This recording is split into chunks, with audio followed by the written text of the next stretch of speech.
श्रीपुरुषोत्तमस्तोत्रम्। नमस्ते भगवान् देव लोकनाथ जगत्पते, क्षीरोदवासिनं देवं शेषभोगानुशायिनं, वरं वरेण्यं वरदं कर्तारम् अकृतं प्रभुं, विश्वेश्वरम् अजं विष्णुं सर्वज्ञम् अपराजितं,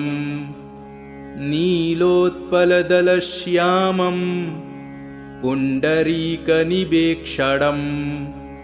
सर्वज्ञं निर्गुणं शान्तं जगद्दातारमव्ययम्, सर्वलोकविदातारं सर्वलोकसुखावहं, पुराणं पुरुषं वेद्यं व्यक्ताव्यक्तं सनातनं, परवराणां सृष्टारां लोकनाथं जगद्गुरुं, श्रीवत्सोरस्कसंयुक्तं वनमालाविभूषितं, पीतवस्त्रं चतुर्बाहुं शङ्खचक्रगदाधरं, हारकीयूरसंयुक्तं मुक्ताङ्गदधारिणं, सर्वलक्षणसम्पूर्णं सर्वेन्द्रियविवर्जितं, कूटस्थम् अचलं सूक्ष्मं ज्योतिरूपसनातनं, भावाभावं विनिर्मुक्तं व्यापिनं प्रकृतेः परं, नमस्यामि जगन्नाथम् ईश्वरं सुखदं प्रभुम्। इत्येवं धर्मराजस्तु पुरन्याक्रोधसन्निधौ स्तुत्वा नानाविधैः स्तोत्रैः प्रणामम् अकरोत् सदा। नमस्ते भगवान् देव लोकनाथ जगत्पते, क्षीरोदवासिनं देवं शेषभोगानुशायिनं, वरं वरेण्यं वरदं कर्तारम् अकृतं प्रभुं, विश्वेश्वरम् अजं विष्णुं सर्वज्ञम् अपराजितं, नीलोत्पलदलश्यामं पुण्डरीकनिवेक्षणं, सर्वज्ञं निर्गुणं शान्तं जगद्दातारमव्ययम्, सर्वलोकविदातारं सर्वलोकसुखावहं, पुराणं पुरुषं वेद्यं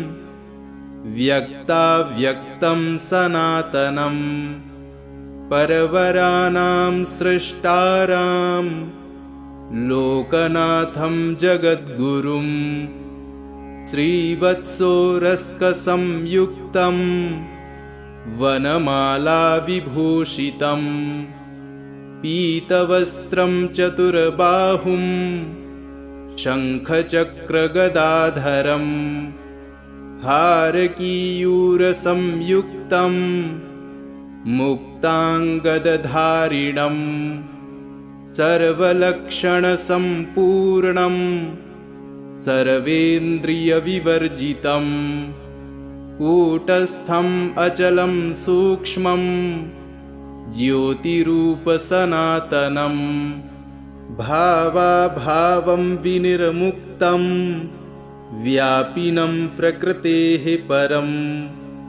नमस्यामि जगन्नाथम् ईश्वरं सुखदं प्रभुम्। इत्येवं धर्मराजस्तु पुरन्याक्रोधसन्निधौ स्तुत्वा नानाविधैः स्तोत्रैः प्रणामम् अकरोत् सदा। नमस्ते भगवान् देव लोकनाथ जगत्पते क्षीरोदवासिनं देवं शेषभोगानुशायिनं वरं वरेण्यं वरदं कर्तारम् अकृतं प्रभुं विश्वेश्वरम् अजं विष्णुं सर्वज्ञम् अपराजितं नीलोत्पलदलश्यामं पुण्डरीकनिवेक्षणं सर्वज्ञं निर्गुणं शान्तं जगद्दातारमव्ययम् सर्वलोकविदातारं सर्वलोकसुखावहं पुराणं पुरुषं वेद्यं व्यक्ताव्यक्तं सनातनं परवराणां सृष्टारां लोकनाथं जगद्गुरुं श्रीवत्सोरस्कसंयुक्तं वनमालाविभूषितं पीतवस्त्रं चतुर्बाहुं शङ्खचक्रगदाधरं हारकीयूरसंयुक्तं मुक्ताङ्गदधारिणं सर्वलक्षणसम्पूर्णं सर्वेन्द्रियविवर्जितं कूटस्थम् अचलं सूक्ष्मं ज्योतिरूपसनातनं भावाभावं विनिर्मुक्तं व्यापिनं प्रकृतेः परं नमस्यामि जगन्नाथम् ईश्वरं सुखदं प्रभुम् इत्येवं धर्मराजस्तु पुरन्याक्रोधसन्निधौ स्तुत्वा नानाविधैः स्तोत्रैः प्रणामम् अकरोत् सदा नमस्ते भगवान् देव लोकनाथ जगत्पते क्षीरोदवासिनं देवं शेषभोगानुशायिनं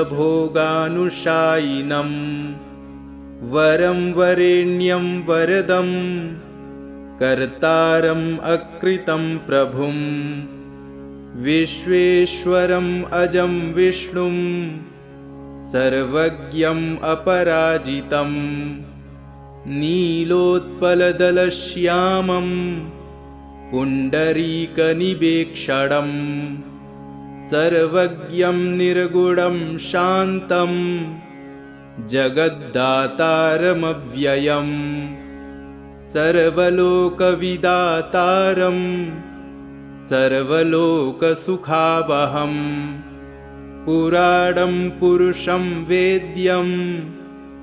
व्यक्ताव्यक्तं सनातनं परवराणां सृष्टारां लोकनाथं जगद्गुरुं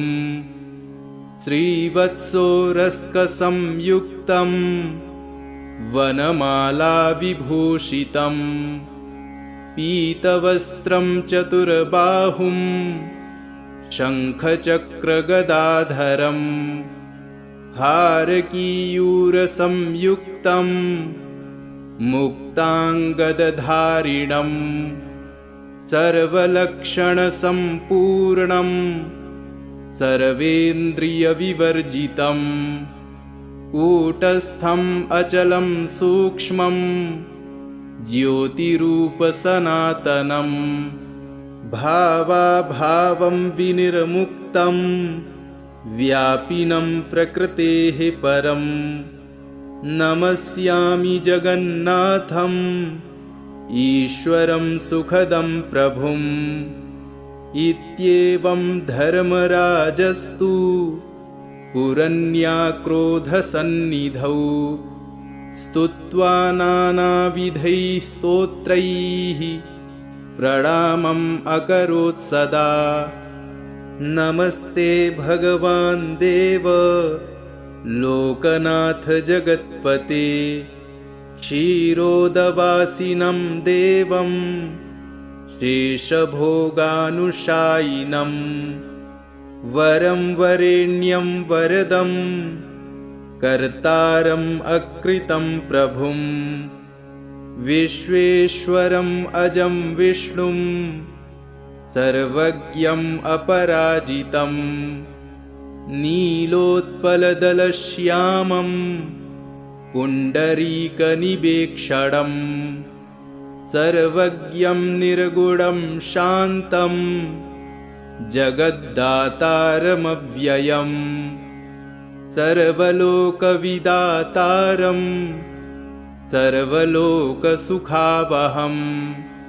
पुराणं पुरुषं वेद्यं व्यक्ताव्यक्तं सनातनं परवराणां सृष्टारां लोकनाथं जगद्गुरुं श्रीवत्सोरस्कसंयुक्तं वनमालाविभूषितं पीतवस्त्रं चतुर्बाहुं शङ्खचक्रगदाधरं हारकीयूरसंयुक्तं मुक्ताङ्गदधारिणं सर्वलक्षणसम्पूर्णं सर्वेन्द्रियविवर्जितं कूटस्थम् अचलं सूक्ष्मं ज्योतिरूपसनातनं भावाभावं विनिर्मुक्तं व्यापिनं प्रकृतेः परं नमस्यामि जगन्नाथम् ईश्वरं सुखदं प्रभुम् इत्येवं धर्मराजस्तु पुरन्याक्रोधसन्निधौ स्तुत्वा नानाविधैः स्तोत्रैः प्रणामम् अकरोत् सदा। नमस्ते भगवान् देव लोकनाथ जगत्पते क्षीरोदवासिनं देवं शेषभोगानुशायिनं वरं वरेण्यं वरदं कर्तारम् अकृतं प्रभुं विश्वेश्वरम् अजं विष्णुं सर्वज्ञम् अपराजितं नीलोत्पलदलश्यामं पुण्डरीकनिवेक्षणं सर्वज्ञं निर्गुणं शान्तं जगद्दातारमव्ययम् सर्वलोकविदातारं सर्वलोकसुखावहम् पुराणं पुरुषं वेद्यं व्यक्ताव्यक्तं सनातनं परवराणां सृष्टारां लोकनाथं जगद्गुरुं श्रीवत्सोरस्कसंयुक्तं वनमालाविभूषितं पीतवस्त्रं चतुर्बाहुं शङ्खचक्रगदाधरं हारकीयूरसंयुक्तं मुक्ताङ्गदधारिणं सर्वलक्षणसम्पूर्णं सर्वेन्द्रियविवर्जितं कूटस्थम् अचलं सूक्ष्मं ज्योतिरूपसनातनं भावाभावं विनिर्मुक्तं व्यापिनं प्रकृतेः परं नमस्यामि जगन्नाथम् ईश्वरं सुखदं प्रभुम् इत्येवं धर्मराजस्तु पुरन्याक्रोधसन्निधौ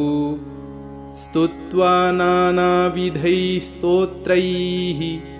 प्रणामम् अकरोत् सदा। नमस्ते भगवान् देव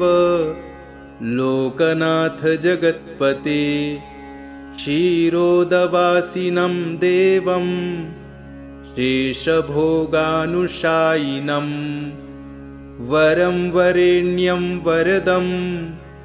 कर्तारम् अकृतं प्रभुं विश्वेश्वरम् अजं विष्णुं सर्वज्ञम् अपराजितं नीलोत्पलदलश्यामं पुण्डरीकनिवेक्षणं सर्वज्ञं निर्गुणं शान्तं जगद्दातारमव्ययम् सर्वलोकविदातारं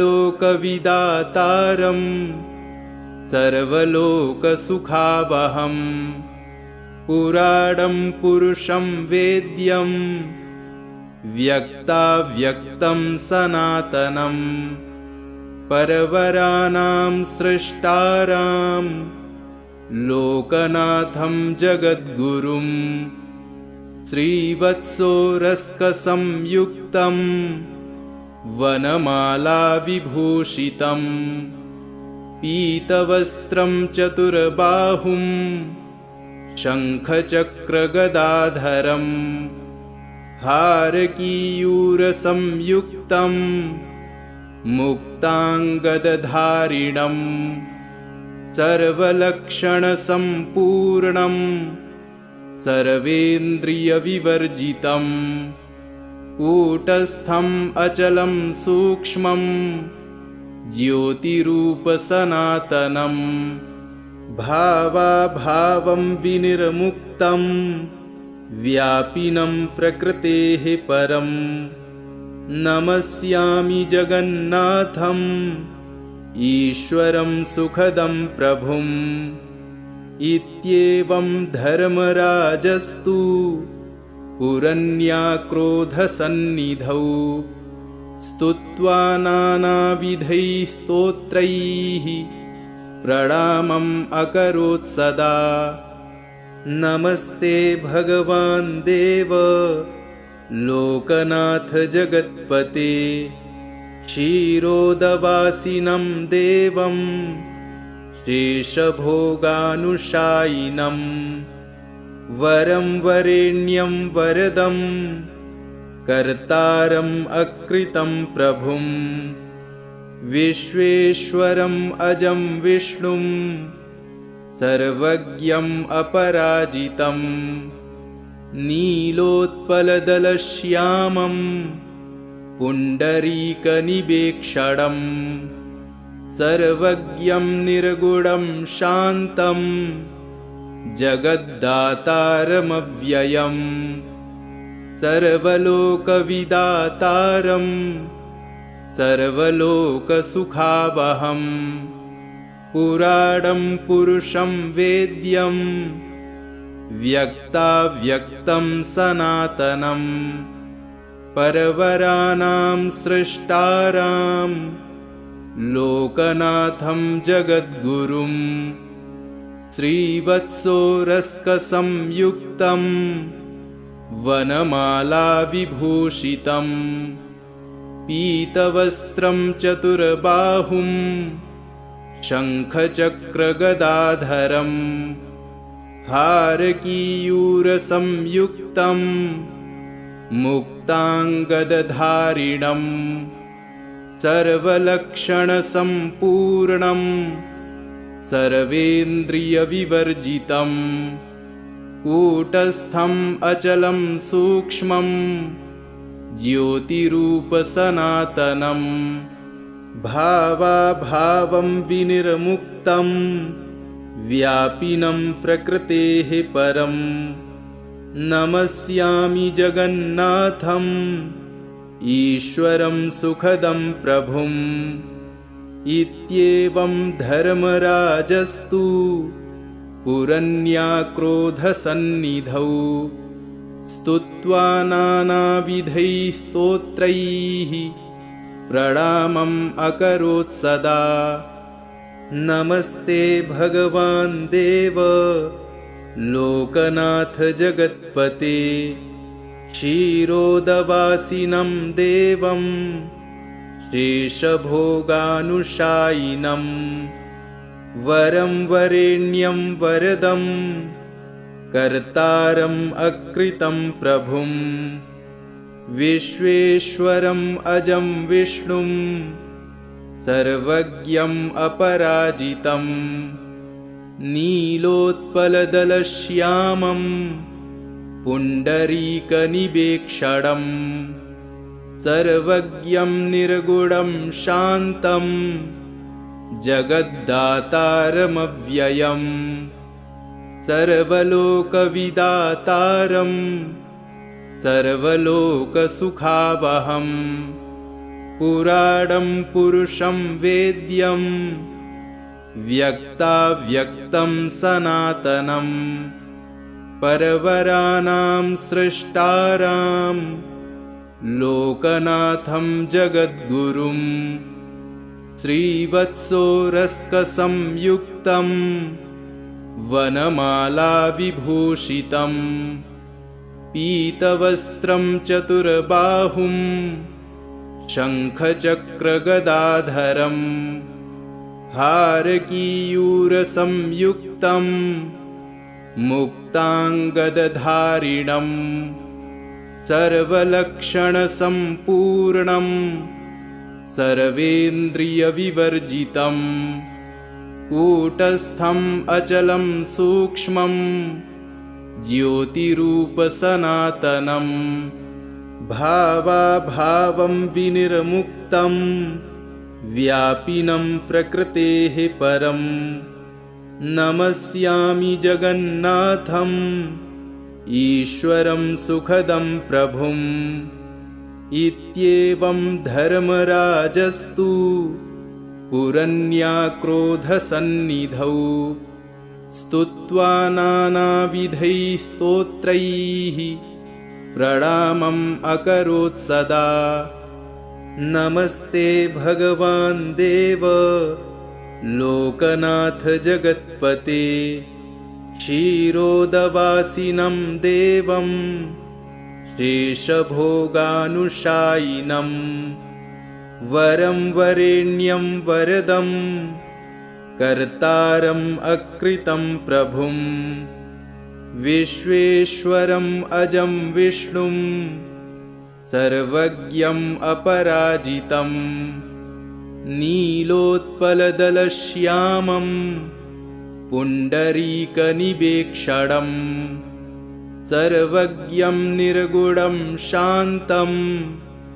जगद्दातारमव्ययम् सर्वलोकविदातारम् सर्वलोकसुखावहम् पुराणं पुरुषं वेद्यं व्यक्ताव्यक्तं सनातनम् परवराणां सृष्टारां लोकनाथं जगद्गुरुं श्रीवत्सोरस्कसंयुक्तं वनमालाविभूषितं पीतवस्त्रं चतुर्बाहुं शङ्खचक्रगदाधरम् हारकीयूरसंयुक्तं मुक्ताङ्गदधारिणम् सर्वलक्षणसम्पूर्णं सर्वेन्द्रियविवर्जितं कूटस्थम् अचलं सूक्ष्मं ज्योतिरूपसनातनं भावाभावं विनिर्मुक्तं व्यापिनं प्रकृतेः परम् नमस्यामि जगन्नाथम् ईश्वरं सुखदं प्रभुम् इत्येवं धर्मराजस्तु पुरन्याक्रोधसन्निधौ स्तुत्वा नानाविधैः स्तोत्रैः प्रणामम् अकरोत् सदा नमस्ते भगवान् देव लोकनाथ जगत्पते क्षीरोदवासिनं देवं शेषभोगानुशायिनं वरं वरेण्यं वरदं कर्तारम् अकृतं प्रभुं विश्वेश्वरम् अजं विष्णुं सर्वज्ञम् अपराजितं नीलोत्पलदलश्यामं पुण्डरीकनिवेक्षणम् सर्वज्ञं निर्गुणं शान्तं जगद्दातारमव्ययम् सर्वलोकविदातारं सर्वलोकसुखावहम् पुराणं पुरुषं वेद्यं व्यक्ताव्यक्तं सनातनं परवराणां सृष्टारां लोकनाथं जगद्गुरुं श्रीवत्सोरस्कसंयुक्तं वनमालाविभूषितं पीतवस्त्रं चतुर्बाहुं शङ्खचक्रगदाधरं हारकीयूरसंयुक्तं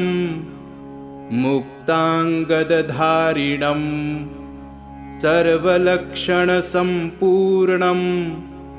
सर्वेन्द्रियविवर्जितं कूटस्थम् अचलं सूक्ष्मं ज्योतिरूपसनातनं भावाभावं विनिर्मुक्तं व्यापिनं प्रकृतेः परं नमस्यामि जगन्नाथम् ईश्वरं सुखदं प्रभुम् इत्येवं धर्मराजस्तु पुरन्याक्रोधसन्निधौ स्तुत्वा नानाविधैः स्तोत्रैः प्रणामम् अकरोत् सदा नमस्ते भगवान् देव लोकनाथ जगत्पते क्षीरोदवासिनं देवं शेषभोगानुशायिनं वरं वरेण्यं वरदं कर्तारम् अकृतं प्रभुं विश्वेश्वरम् अजं विष्णुं सर्वज्ञम् अपराजितं नीलोत्पलदलश्यामं पुण्डरीकनिवेक्षणं सर्वज्ञं निर्गुणं शान्तं जगद्दातारमव्ययम् सर्वलोकविदातारं सर्वलोकसुखावहम् पुराणं पुरुषं वेद्यं व्यक्ताव्यक्तं सनातनं परवराणां सृष्टारां लोकनाथं जगद्गुरुं श्रीवत्सोरस्कसंयुक्तं वनमालाविभूषितं पीतवस्त्रं चतुर्बाहुं शङ्खचक्रगदाधरं हारकीयूरसंयुक्तं मुक्ताङ्गदधारिणं सर्वलक्षणसम्पूर्णं सर्वेन्द्रियविवर्जितं कूटस्थम् अचलं सूक्ष्मं ज्योतिरूपसनातनं भावाभावं विनिर्मुक्तं व्यापिनं प्रकृतेः परं नमस्यामि जगन्नाथम् ईश्वरं सुखदं प्रभुम् इत्येवं धर्मराजस्तु पुरन्याक्रोधसन्निधौ स्तुत्वा नानाविधैः स्तोत्रैः प्रणामम् अकरोत् सदा नमस्ते भगवान् देव लोकनाथ जगत्पते क्षीरोदवासिनं देवं शेषभोगानुशायिनं वरं वरेण्यं वरदं कर्तारम् अकृतं प्रभुं विश्वेश्वरम् अजं विष्णुं सर्वज्ञम् अपराजितं नीलोत्पलदलश्यामं पुण्डरीकनिवेक्षणं सर्वज्ञं निर्गुणं शान्तं जगद्दातारमव्ययम् सर्वलोकविदातारम् सर्वलोकसुखावहम् पुराणं पुरुषं वेद्यं व्यक्ताव्यक्तं सनातनं परवराणां सृष्टारां लोकनाथं जगद्गुरुं श्रीवत्सोरस्कसंयुक्तं वनमालाविभूषितं पीतवस्त्रं चतुर्बाहुं शङ्खचक्रगदाधरं हारकीयूरसंयुक्तं मुक्ताङ्गदधारिणं सर्वलक्षणसम्पूर्णं सर्वेन्द्रियविवर्जितं कूटस्थम् अचलं सूक्ष्मं ज्योतिरूपसनातनं भावाभावं विनिर्मुक्तं व्यापिनं प्रकृतेः परं नमस्यामि जगन्नाथम् ईश्वरं सुखदं प्रभुम् इत्येवं धर्मराजस्तु पुरन्याक्रोधसन्निधौ स्तुत्वा नानाविधैः स्तोत्रैः प्रणामम् अकरोत् सदा। नमस्ते भगवान् देव लोकनाथ जगत्पते क्षीरोदवासिनं देवं शेषभोगानुशायिनं वरं वरेण्यं वरदं कर्तारम् अकृतं प्रभुं विश्वेश्वरम् अजं विष्णुं सर्वज्ञम् अपराजितं नीलोत्पलदलश्यामं पुण्डरीकनिवेक्षणं सर्वज्ञं निर्गुणं शान्तं जगद्दातारमव्ययम् सर्वलोकविदातारं सर्वलोकसुखावहम् पुराणं पुरुषं वेद्यं व्यक्ताव्यक्तं सनातनं परवराणां सृष्टारां लोकनाथं जगद्गुरुं श्रीवत्सोरस्कसंयुक्तं वनमालाविभूषितं पीतवस्त्रं चतुर्बाहुं शङ्खचक्रगदाधरं हारकीयूरसंयुक्तं मुक्ताङ्गदधारिणं सर्वलक्षणसम्पूर्णं सर्वेन्द्रियविवर्जितं कूटस्थम् अचलं सूक्ष्मं ज्योतिरूपसनातनं भावाभावं विनिर्मुक्तं व्यापिनं प्रकृतेः परं नमस्यामि जगन्नाथम् ईश्वरं सुखदं प्रभुम् इत्येवं धर्मराजस्तु पुरन्याक्रोधसन्निधौ स्तुत्वा नानाविधैः स्तोत्रैः प्रणामम् अकरोत् सदा। नमस्ते भगवान् देव लोकनाथ जगत्पते क्षीरोदवासिनं देवं शेषभोगानुशायिनं वरं वरेण्यं वरदं कर्तारम् अकृतं प्रभुं विश्वेश्वरम् अजं विष्णुं सर्वज्ञम् अपराजितं नीलोत्पलदलश्यामं पुण्डरीकनिवेक्षणं सर्वज्ञं निर्गुणं शान्तं जगद्दातारमव्ययम् सर्वलोकविदातारं सर्वलोकसुखावहम् पुराणं पुरुषं वेद्यं व्यक्ताव्यक्तं सनातनं